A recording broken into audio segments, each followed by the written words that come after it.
Alright, so now we're going to get into the molding process of the fuselage into its slot on the wing.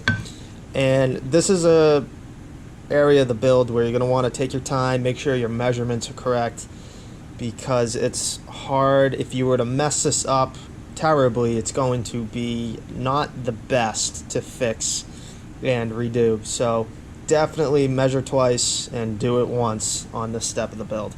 But basically what we're going to do is mold this fuselage into its slot. And the main thing we need to watch out for is that the flat area where our mast connects to the fuselage is level and it's not angled this direction, it's not angled that way. Obviously, ideally you want it straight up and down perpendicular. If it's a degree or two off, that's fine. You might even not notice that visually.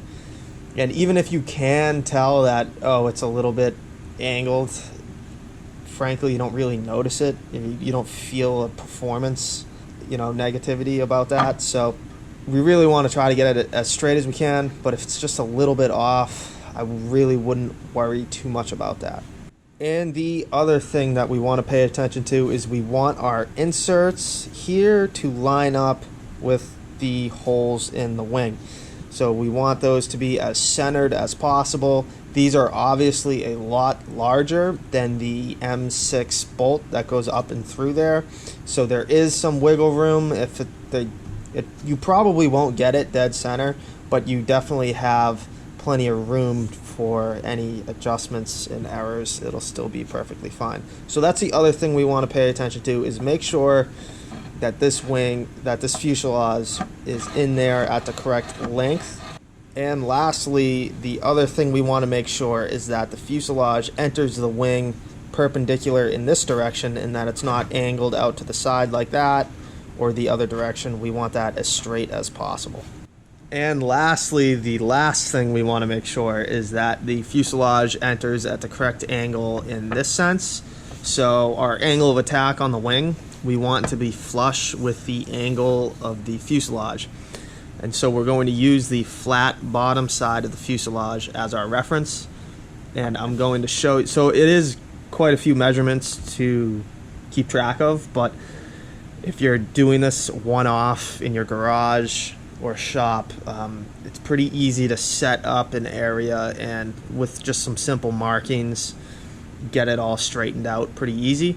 The one thing you want is definitely a flat surface. So if you don't have a table that's really flat, definitely start thinking about maybe on the ground, maybe a flat concrete slab, lay down a flat clean piece of cardboard here. Just something relatively flat is going to make this a lot easier. Alright, so this is a very large piece of cardboard and I just am going to be using this for this purpose. If you don't have this, you can always tape something off. And I used pen lines to make my marks. If you don't want something permanent, you can use some sort of masking tape. But we definitely want something to get straight lines. So I used a straight edge and a square over in this corner.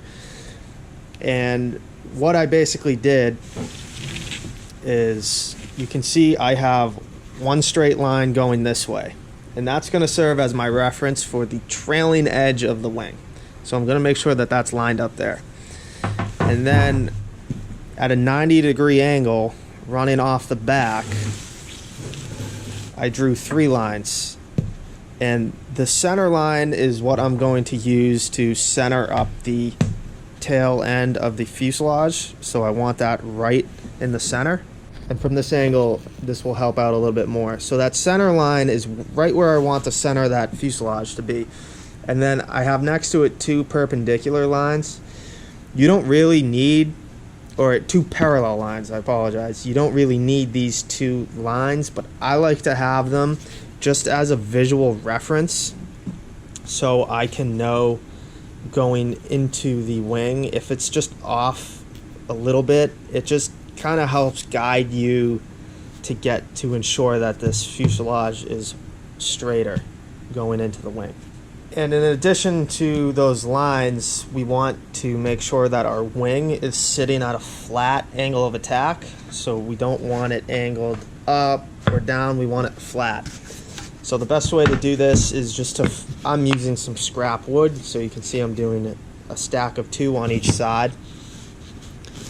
And if I were to stack those 2 like that and then place my wing on top of it, it's sitting flat at a flat angle of attack.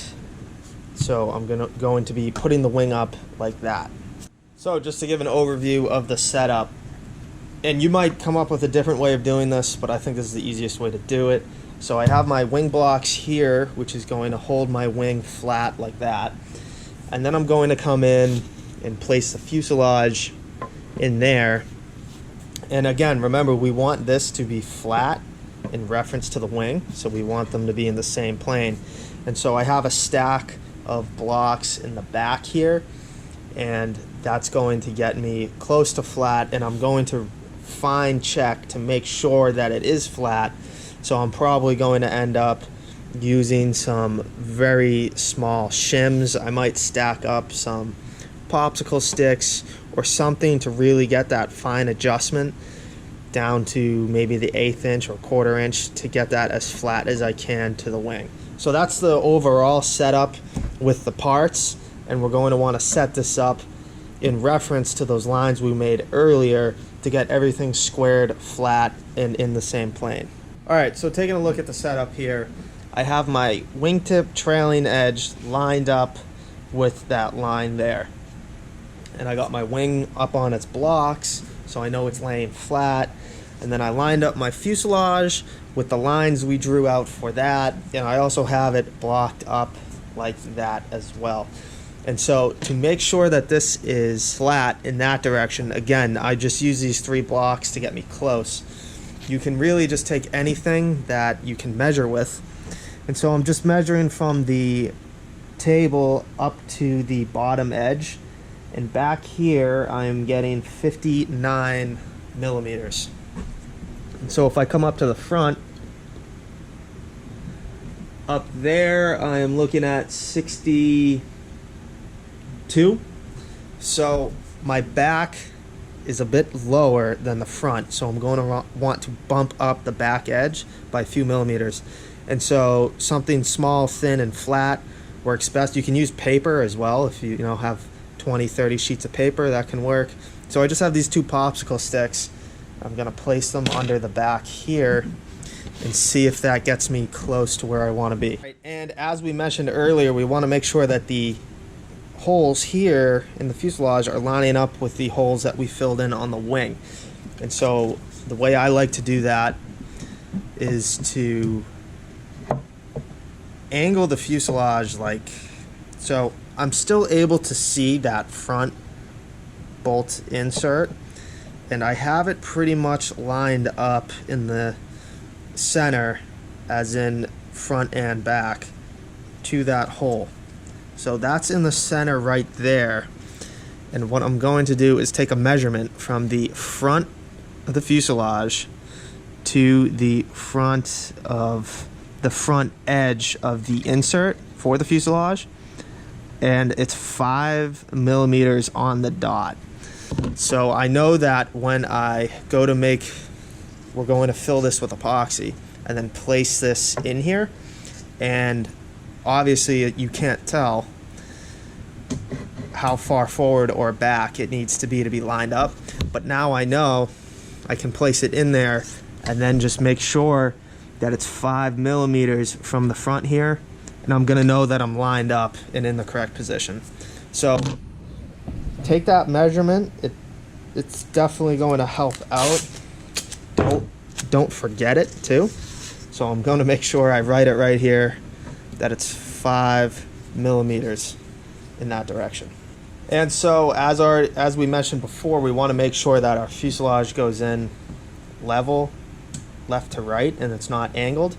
And the best way that I like to do that is if you have a bubble level, that's a great way to do it. If you can balance it right on the center of that milled flat spot, that serves as a great reference. And you'll see when we actually get our thickened epoxy into the slot that you can very finely adjust the fuselage and get that angle perfect, and then you can pretty much just leave it and it'll hold that position. So that's something we're going to worry about when we get into that process. I'm just showing you guys ahead of time just so you have an idea. And really the key to this is set it all up and check. Make all sorts of measurements and just get used to getting that setup done and making sure that the setup is perfect and exactly the way it should be, because then all you really have to do is just lift out your fuselage, put in your thickened epoxy, and then place your fuselage back in and just make sure that it is lined up with all those measurements that we've discussed. And if you don't have a bubble level, you can still get this job done pretty easily. These are very cheap, by the way. You can get a really cheap one for just a few dollars pretty much at any kind of hardware store. But if you don't happen to have one of those, what you can do is bolt in your mast and just go strictly visual. And so with all that out of the way, we're going to get started on the process here. And if you got all the materials, you will see that there are the microfibers and then our little jar of release wax. So if you get this onto a surface, epoxy is not going to stick to it. So we want to be careful and not get any residue from our fingers transferred onto our wing, because we're not done with it yet. But the fuselage is perfectly done, so we don't need to worry about getting it on this. In fact, we're going to coat the whole front end of this fuselage and these mounting holes in this wax, so that when we put it into the wing slot and get all the epoxy up in there, when it's cured, it's just going to pop right out very easily, and that's what we want. So taking a zoomed in look here, I am just folding up a paper towel so I can kind of get a little bit of this release wax going onto the edge of the towel here. And I'm going to just start with the top portion. And visually you can see it. I'm not sure if the camera's picking it up that well, but visually with your own eyes you can see where that wax is getting. And we just want to give the whole top side here a bit of a coat. Some people like to lay this on in many layers and like polish and buff it all out in the end. I like to leave it on really thick just to be extra sure that we have a nice coat in there and we're going to get a nice release. And I am going down onto the flat spot back here, so that's just giving me extra room so I don't have to worry about getting epoxy accidentally spilled on the back here. So that whole top round bit is covered, and now I'm going to come and get some on this flat front portion. And so just in the same manner, I'm just going to lay it in there and make sure that that all is nice and covered. And I'm going to now lay it down just flat on the bottom and let the wax have a little bit of probably 5 minutes or so. Let it kind of dry out so it doesn't get wiped off when I go to flip it onto the bottom. So with the bottom, I'm going to want to cover it up in the same manner, and I'm probably going to be putting it on much thicker on the bottom. And I'm just laying it up in there. If you do see a little nook and cranny on the bottom that's not perfectly smooth within the carbon fiber, there's a few little areas right here that aren't perfectly smooth. I'm just filling those in with wax and making sure that they're getting a nice coat, and that's going to ensure that we get a nice clean release. So again, I'm doing the bottom just as we did the top, working my way back extra distance. I'll probably put a little bit more on the front just to be sure. And so in the bottom we have these inserts, and we want those to pretty much be caked full of release wax, because we definitely don't want any epoxy going up into those. And so if you just carefully, one at a time, fill these areas up, that's what we want to do.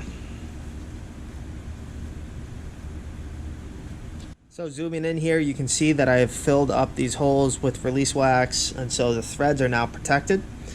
And I'm just going to now give this whole thing a once over with just a bit more wax. Pretty much just an insurance policy at this point. Making sure that all these surfaces are nicely covered, the front, the bottom, and everything like that. And so we're just going to want to give this a few minutes to dry up. Alright, so it's time to get going here, and so I have some epoxy in here, and I'm just going to slowly add in the microfibers just as we did before. And I want to get this to a consistency where it's not really going to start running down any slopes. So again, I want to get it to that kind of sticky consistency, the same that we saw when we did the wingtips of the stabilizer. All right, so a pretty good consistency here, just to give you guys an idea what we're looking for. And so we have everything set up exactly how we mentioned earlier. So our setup is good and ready to go. And I'm just going to lay in some of this right down onto the wing or into that spot.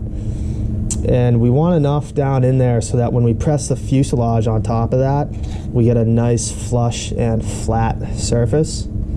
So that's going to mold that in nice and flat. And that's how I'm going to want to start. And then once we get the fuselage in, I will fill in around the edges a bit.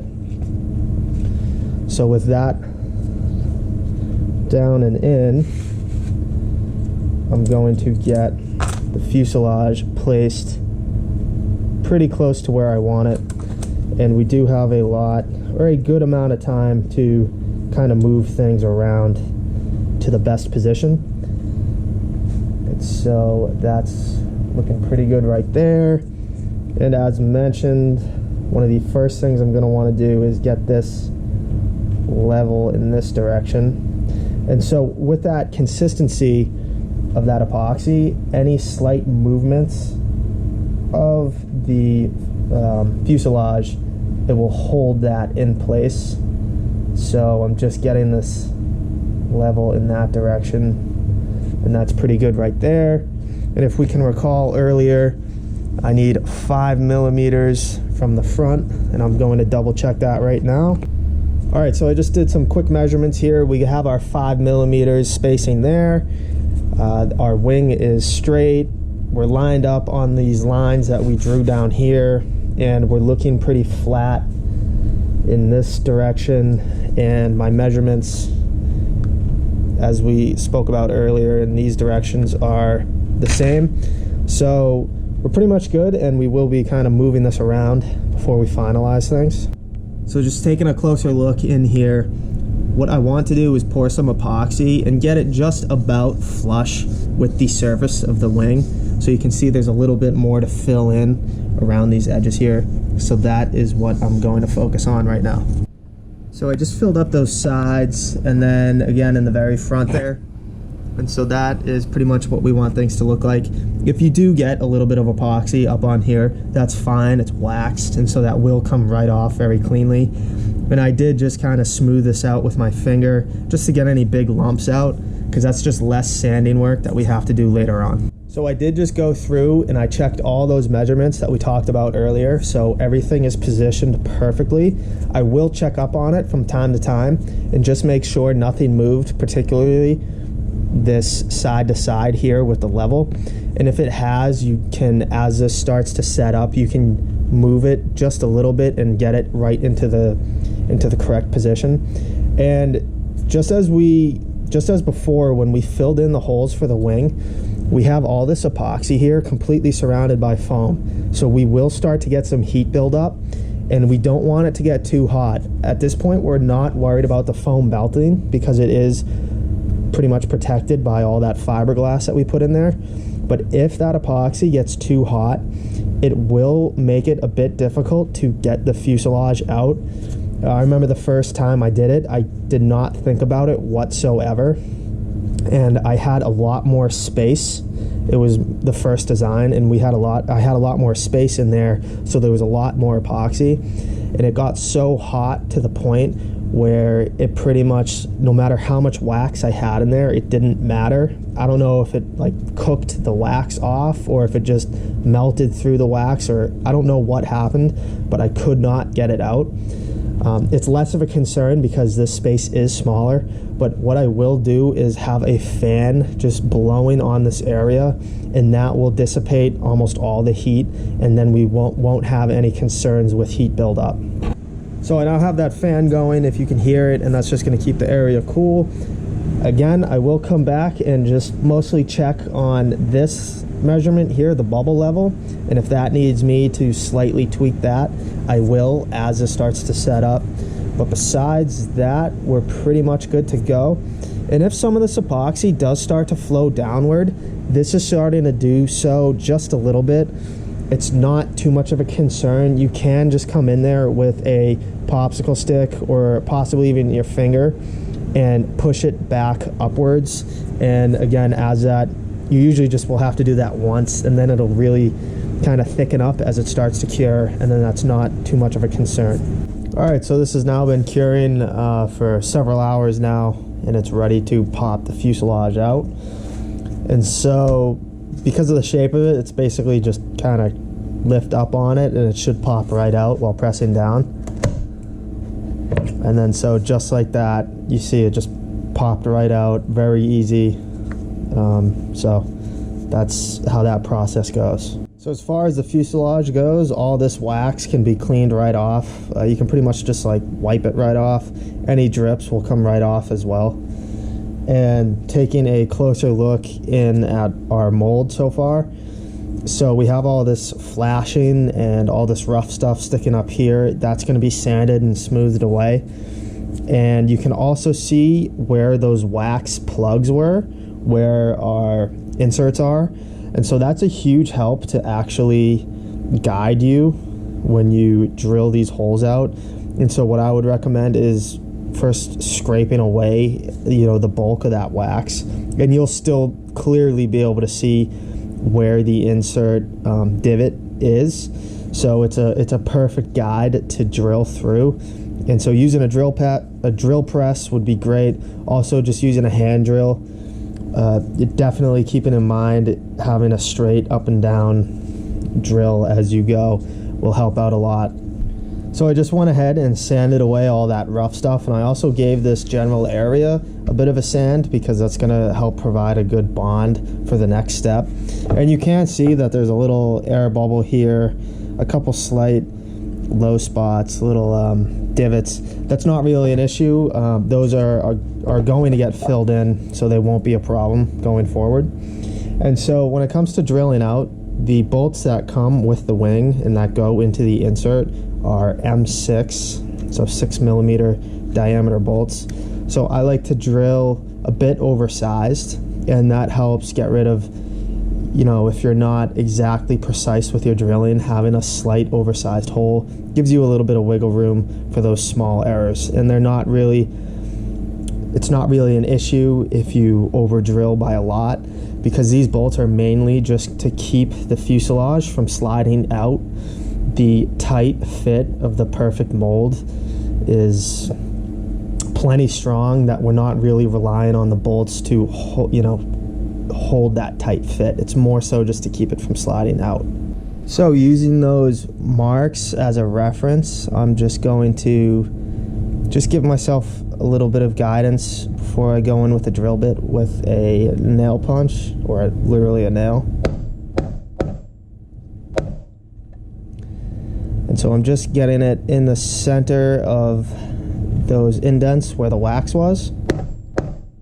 And now that I have those, I'm ready to just go in with the drill bit. And again, just keep it as straight up and down as you can. Go slow and double and triple check yourself.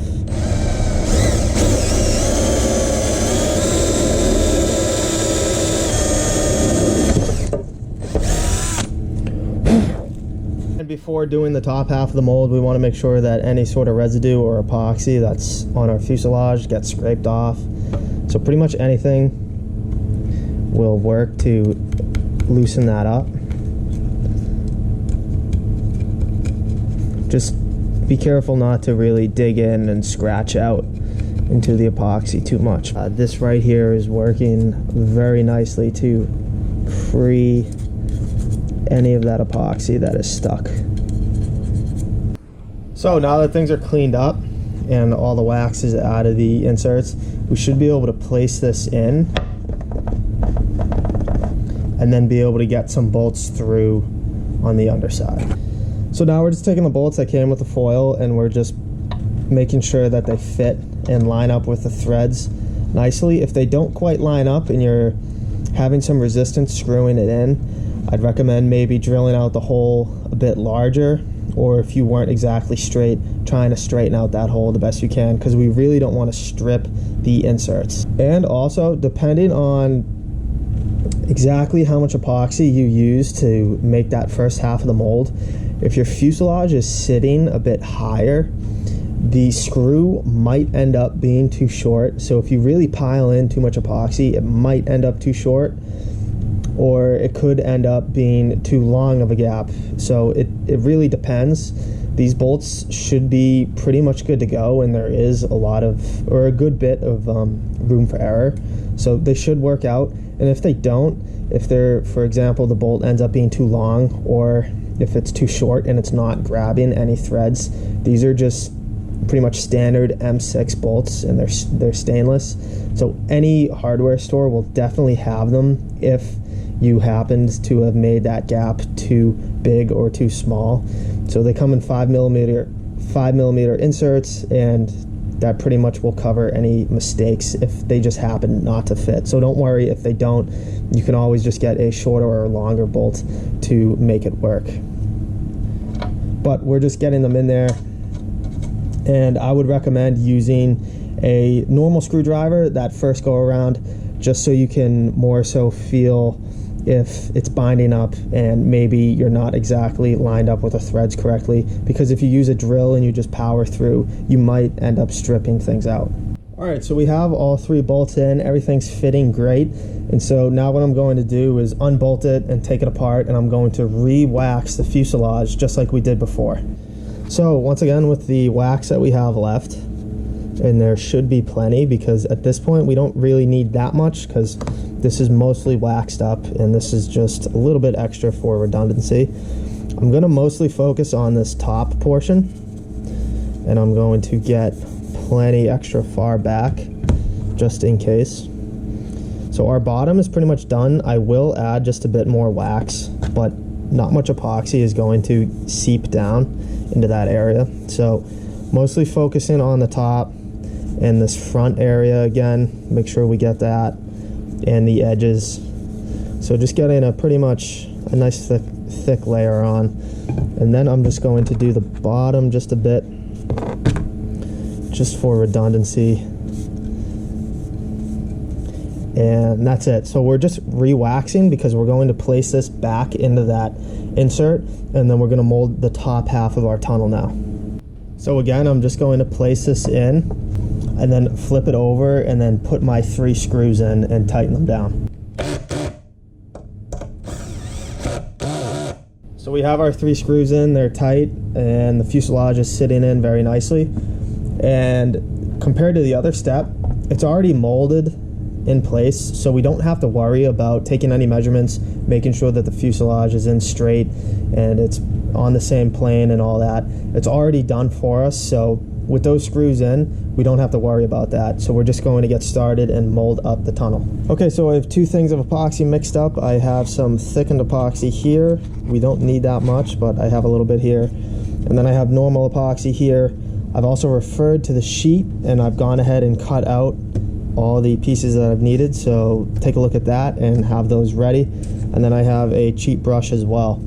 So the first thing we want to do is just put a nice glob of epoxy right here on that front area and just fill that in, and then just a bit going down the sides, and that's just going to round out that angle. So instead of the glass having to hug a hard angle, we have this thickened epoxy in there, and that'll soften that up, and we'll be able to get better coverage with the fiberglass down in there.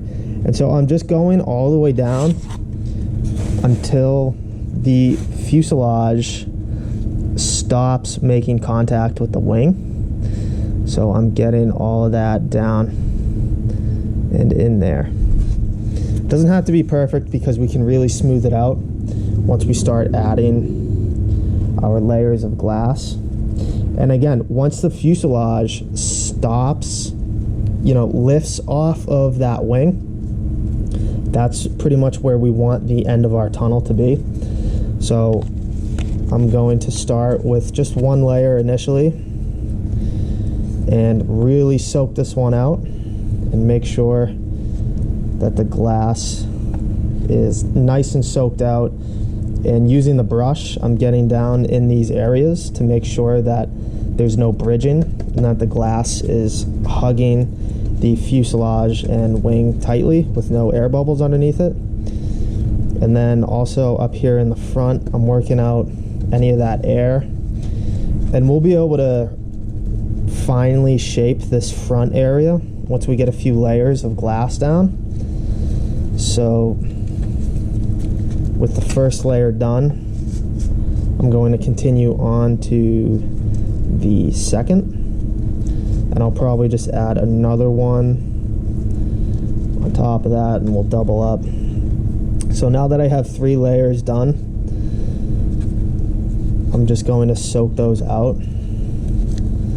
And then I'm going to move on to the other pieces over here. And those are strictly just for the tunnel area. Again, the instruction sheet will more or less detail this. So with those 3 layers done, I'm going to come in and add these pieces, and you can see they pretty much just make up this portion of the tunnel, just adding some reinforcement in there.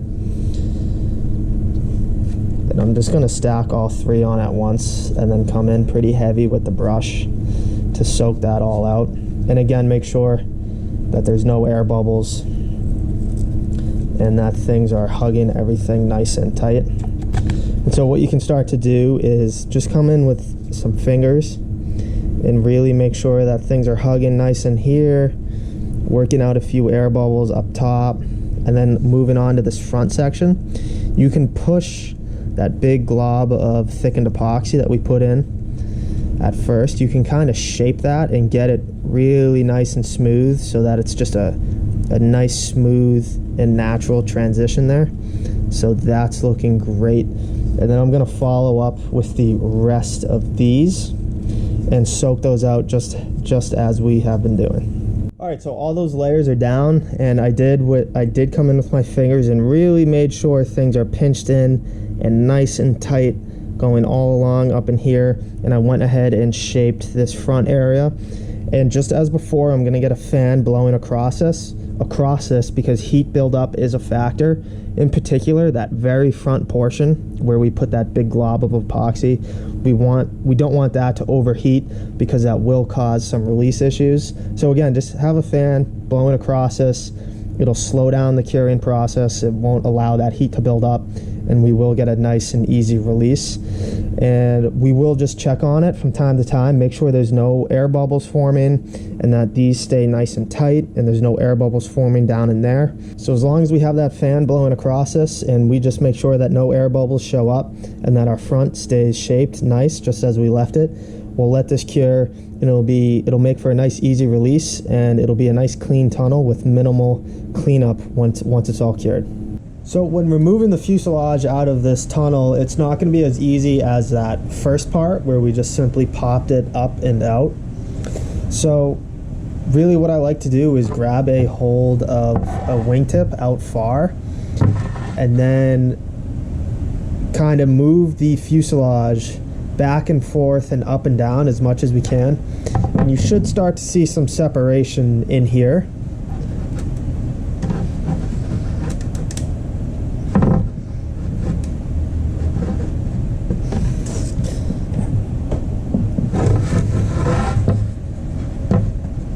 So I'm not sure if that picked up, but we can start to see that the fuselage is starting to come away from this side and on the other side. And I'm just going to keep working it just a little bit. to get as much as we can. So we can see that I've separated a good portion of this right here, and that's about as much as I'm getting. And so next I'm going to set this up and just give the wing some taps with a hammer. So just to make this a bit easier, I have a vise, and so I did clamp down the fuselage down into the vise. If you don't have a vise, just try to secure this in one way. You can bolt it to the surface of a table, just something to hold this steady.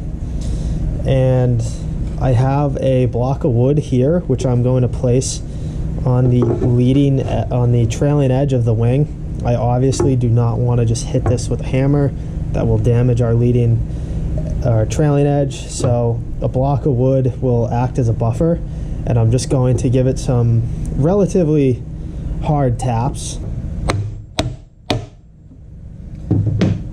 And so after a little bit of tapping there, you can see that it did pop out and came loose. And so now the wing will slide right off of that fuselage, and we have our nice tunnel down in there. So a nice clean release, and we have a great tunnel, and our fuselage came out nicely. So it does take a little bit of force and hammering to get it out. Sometimes just by, at first when we worked it loose, sometimes you can get it to come off then, but more often than not, I find you need to take a scrap piece of wood along that trailing edge and give it some taps to have it come off. So as long as it was done properly, it will come off. Don't get discouraged if it's taking a bit more force than you thought it would, but it will come off as long as you had that fan blowing away all that heat and we didn't have anything get too hot as we did that. So as long as the proper steps were followed, it will pop off. So now that that process is done, the rest is relatively easy. I'm just going to sand this area up, clean up the back with some sandpaper, and then give the overall wing a nice sand and get it as smooth as I can, because next we're going to be putting what we would call a gloss coat over both sides of this wing to really get things smoothed up. And so the first area that I like to sand down is this back edge of the tunnel. We can see it's rather rough and nasty, and so really just sand it down until it's flush and smooth. And there's no real exact measurement here, but you'll know and you'll see when it looks nice, and that's where you want it to be. So you can of course use a sanding board and get it down, but if you have a orbital sander, that's definitely the fastest way to do it. And so just to illustrate how quick and easy this is, I'll just do it right here.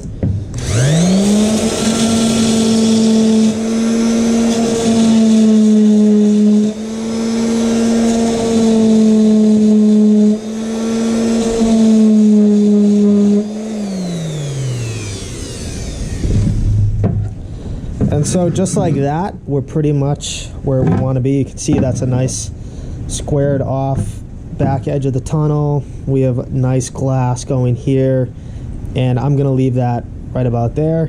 One thing to keep in mind is with an orbital sander especially, just watch out for that edge of the paper and make sure it's not digging down into your wing here. That's something, if you're pressing too hard and your disc starts to spin, it can potentially cut in a little groove here, so just watch out for that. But that's looking great right there, and so now I'm just going to start sanding around this whole general area to smooth it out. Alright, so I've been sanding this for a few minutes now overall, just getting the whole thing smooth. And so I sanded this and got this nice and flat with everything else nice and smooth, and I want to be careful not to sand into the wing because that will weaken this whole area, and we want to avoid that. I went out and sanded all the way to the wingtips. I flipped over, I sanded the whole bottom. I made sure that the trailing edge on the bottom side is flat and flush with the bottom side of this wing, so there's no ridge here. Usually, you know, you overfill when we pour that rail, and you just want to sand that down nice and flat with the rest of the wing. So that's looking great. And you won't be able to see it on camera, but there are a few low spots on this trailing edge, And I'm not going to worry about that, because when we put this, when we put our gloss coat on, it's going to fill those areas in, and we'll be able to sand those out smooth later on. So don't worry too much about those. And occasionally on the trailing edge from the top side, you can see some slight air bubbles. So occasionally on the trailing edge, you might have an air pocket or two, just like this one right here. That's the only one I see on this wing. Sometimes you have none, sometimes you might have 3 or 4. It's not a big deal, because you can come in with a knife. You can come in with a knife and pretty much just dig them out. And this will once again get filled in with that gloss coat that we're about to do. So pretty much get any of that loose glass up just like that, and we'll be able to take care of this with the gloss coat. So just like that, I've removed the bulk of what that air pocket was, and now it's going to fill in nicely with epoxy when we apply that gloss coat. And my trailing edge is nice and flat. I paid attention and went at it with a sanding block like this, and so that just straightens up the whole trailing edge. And so this whole thing is looking great, and it's ready for that gloss coat.